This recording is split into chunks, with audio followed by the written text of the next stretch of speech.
আকৌ এবাৰ উজলিল লাখৰিঘাট golden senior secondary school. এইবাৰ দেখিবলৈ পোৱা গৈছে লাখৰিঘাট গোল্ডেন সিনিয়ৰ সেকেন্ডাৰী স্কুলৰ এক বৃহৎ সফলতা লাভ কৰিবলৈ সক্ষম হৈছে, কিয়নো দেখিবলৈ পোৱা গৈছে এইবাৰ এক বৃহৎ সফলতাৰ উত্তীৰ্ণ হৈছে ছাত্ৰ ছাত্ৰীসকল। কেৱল এয়াই নহয়, এটা কথা স্পষ্টভাৱে ক'ব লাগিব যে লাখৰিঘাট গোল্ডেন সিনিয়ৰ সেকেন্ডাৰী স্কুলৰ পৰা এইবাৰ 10ম শ্ৰেণীৰ যি চূড়ান্ত পৰীক্ষা আছিল, সেই পৰীক্ষাত দেখিবলৈ পোৱা গৈছে এগৰাকী ছাত্ৰই 94% নম্বৰলৈ উত্তীৰ্ণ হ'বলৈ সক্ষম হৈছে। আনহাতে ক'ব লাগিব যে এইবাৰ দেখিবলৈ পোৱা গৈছে উচ্চতৰ মাধ্যমিকৰ চূড়ান্ত বৰ্ষৰ পৰীক্ষাত এইবাৰ দেখিবলৈ পোৱা গৈছে 84% নম্বৰ লাভ কৰিবলৈ সক্ষম হৈছে এগৰাকী ছাত্ৰী।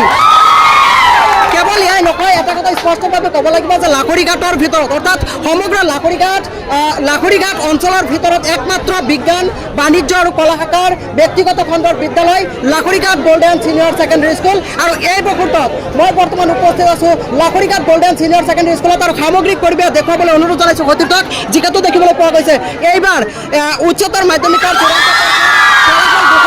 আনহাতে ঘোষণা কৰা হৈছে 10ম শ্ৰেণীৰ চূড়ান্ত পৰীক্ষাৰ ফলাফল, আৰু ইয়াৰ পাছতে ছাত্ৰ ছাত্ৰীসকলক সম্বৰ্ধনা দিবলৈ এইবাৰ এক বিশেষ সম্বৰ্ধনা অনুষ্ঠানৰ আয়োজন কৰা হৈছে। আনহাতে এইবাৰ সমগ্ৰ মৰিগাঁও জিলাৰ ভিতৰত জিলিকি উঠিবলৈ সক্ষম হৈছে লাখৰিঘাট গোল্ডেন সিনিয়ৰ সেকেন্ডাৰী স্কুল। আৰু এই মুহূৰ্তত মোৰ সৈতে উপস্থিত আছে এইখন বিদ্যালয়ৰ পৰা সৰ্বোচ্চ নম্বৰ লাভ কৰা অৰ্থাৎ 10ম শ্ৰেণীৰ যি চূড়ান্ত পৰীক্ষা আছিল, সেই পৰীক্ষাত সৰ্বোচ্চ নম্বৰ লাভ কৰিছে আৰু অৰ্থাৎ 94% নম্বৰ লাভ কৰিবলৈ সক্ষম হৈছে এগৰাকী ছাত্ৰই। কি ক'বা, কেনেকুৱা লাগিছে যিহেতু 94% নম্বৰ লাভ কৰিবলৈ সক্ষম হৈছা এইবাৰ মেট্ৰিক পৰীক্ষাত, কেনেকুৱা লাগিছে?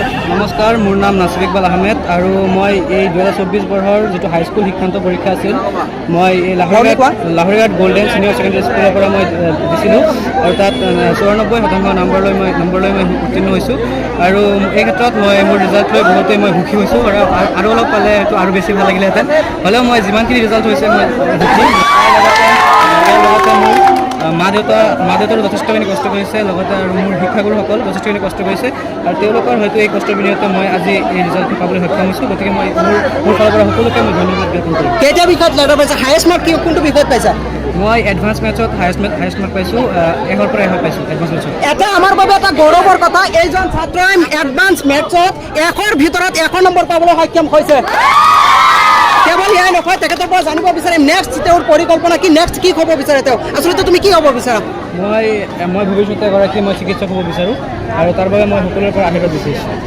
তেখেত চিকিৎসক হ'ব বিচাৰিছে, গতিকে হয়তো তেখেত অনাগত দিনত আমাৰ এই লাখৰিঘাট অঞ্চললৈ গৌৰৱ কঢ়িয়াই আনিব পাৰে। আৰু এই মুহূৰ্তত মই বৰ্তমান যিহেতু উপস্থিত আছোঁ লাখৰিঘাট গোল্ডেন ছিনিয়ৰ ছেকেণ্ডেৰী স্কুলত, আৰু এই মুহূৰ্তত সামগ্ৰিক পৰিৱেশ পুনৰবাৰ সতীৰ্থক দেখুৱাবলৈ অনুৰোধ আমাৰ যিহেতু দেখিবলৈ পোৱা গৈছে এক সম্বৰ্ধনা অনুষ্ঠানৰ আয়োজন কৰা হৈছে আজি, আৰু উত্তীৰ্ণ হোৱা ছাত্ৰ ছাত্ৰীসকলক সম্বৰ্ধনা জনোৱা হৈছে। ইয়াৰ মাজতে এগৰাকী ছাত্ৰী এইখন লাখৰিঘাট গোল্ডেন ছিনিয়ৰ ছেকেণ্ডেৰী স্কুলৰ পৰা উচ্চতৰ মাধ্যমিক পৰীক্ষা এইখন বিদ্যালয়ৰ পৰা সৰ্বোচ্চ